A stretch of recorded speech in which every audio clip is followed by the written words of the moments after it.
Hello, my name is Sarah Willoughby. I'm the author of the book He's Making Diamonds, A Teen's Thoughts on Faith Through Chronic Illness, and the host of the Diamonds Conference, a free online conference for chronic ill Christians. Our next event is coming up very soon, the end of January. If you haven't signed up for free, make sure you head down to the link in the description of this video. And I hope to see you over there. You can sign up for free at the moment.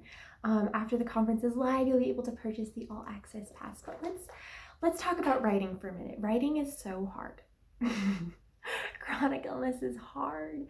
Put them together and they can seem impossible, but I'm living proof that they're not. In my last video, I also talked about 5 fiction authors who are also living proof that your writing dreams are not impossible. And I hope that this channel can continue to encourage you to continue to dream. We're just gonna keep that. And so today I want to talk about a question that I got from a friend recently. So my friend asked, how did you find the confidence to write and be a public figure? I'm struggling with negative voices in the back of my head. And so my first question for my friend was, what are the negative voices in the back of your head saying? And honestly, I haven't gotten an answer yet because I started brainstorming about this topic and I got so excited. I'm like, you know what? We're gonna film a video and continue the conversation. So maybe we'll get more videos about this. Maybe you guys have some questions or some thoughts or some negative things to share that you would love some encouragement on. And if so, comment down below. And let's talk about this because it's real, it's hard. Imposter syndrome is real. The struggle of this is real. And so honestly, my answer to that question is first, what gave me the confidence was ignorance. Not super proud of it, but really I feel like that might be a story that a lot of people who are in places of influence also have. How many people thought about it in the way that we should? And I think that it's important. It's important to think deeply about what we're going to share. It's important to think about and be intentional about the topics that we're going to share, about the things that we're going to do. It's important to not step into a place of leadership blindly, but at the same time, you don't have to know what you're doing. I want to share a quote from April Ludgate. Why is April Ludgate? She said, I'm going to tell you a secret about everyone else's job. No one knows what they're doing. Deep down, everyone is faking it until they figure it out. And you will too, because you're awesome.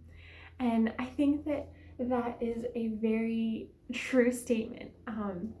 I think we get to the place, we grow, we learn, we change, and we become good at things and we grow our skills.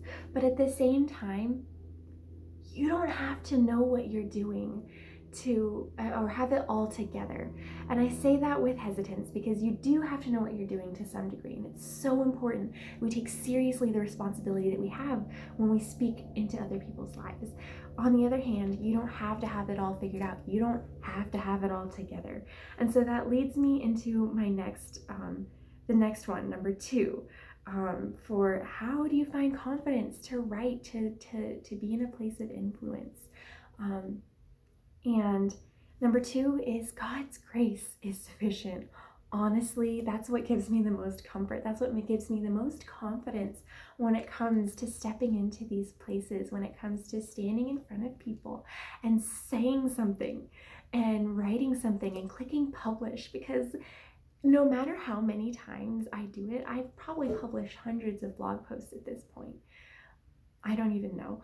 But every time I click publish or schedule or whatever, I still have that moment of, I hope it's okay, I hope, and I reread and I read it again, and even click, sending emails. I'm like, okay, is this what it's supposed to be?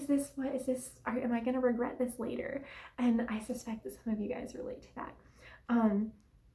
So God's grace is sufficient. My favorite Bible verse is 2 Corinthians 12:9 that says, but he said to me, my grace is sufficient for you, for my power is made perfect in weakness. Therefore, I will boast all the more gladly about my weakness, so that Christ's power may rest on me. Guys, I've messed up. As I've blogged for, what are we at, 7 or 8 years now? Oh my goodness. I'm hosting our 5th Diamonds Conference coming up. I am writing my 7th or 8th book right now, which I've lost track of. I've messed up.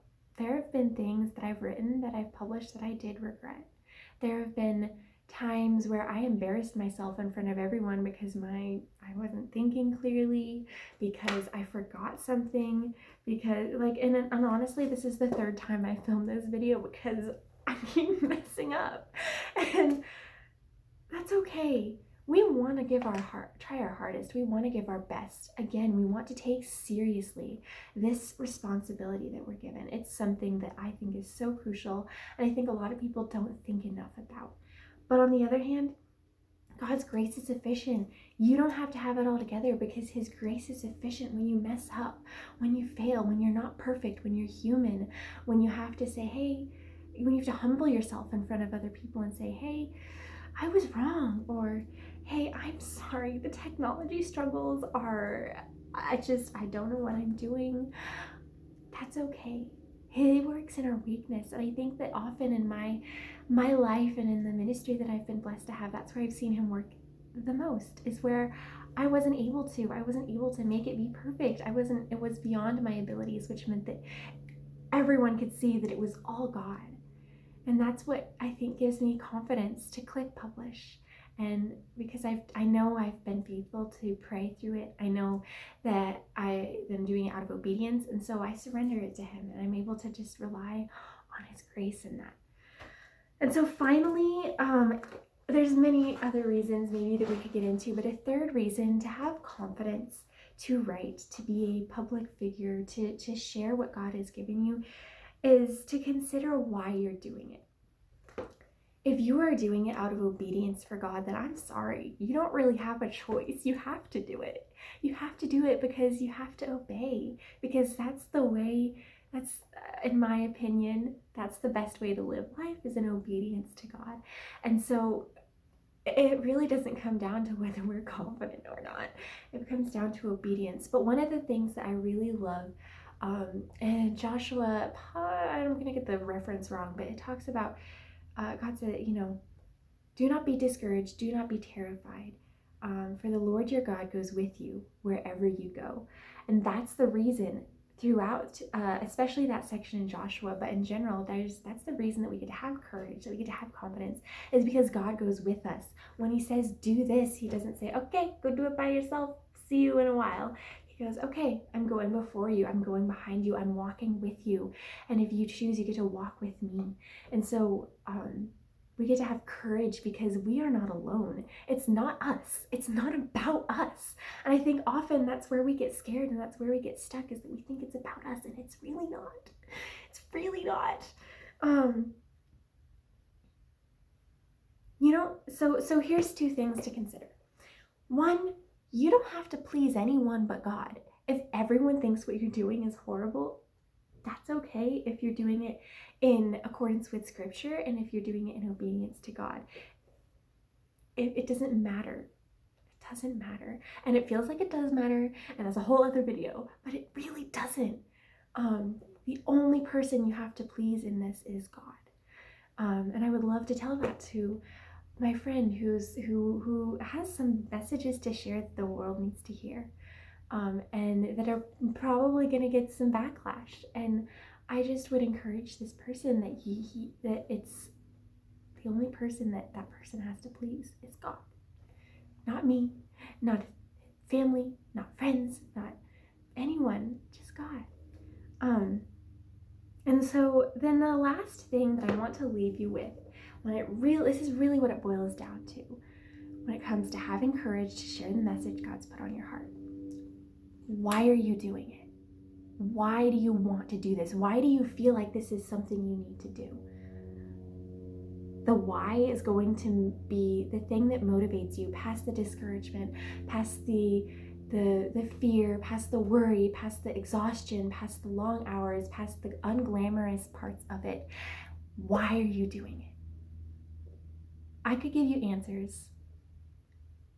Maybe it's a whole other video. We'll talk about whys. But really, why are you doing what you're doing? I hope this was encouraging to you. I hope that you have the courage to share what God's put on your heart. Thank you for joining me today. Like, comment, subscribe, and I'll see you in the next video. Hope you had a great Christmas.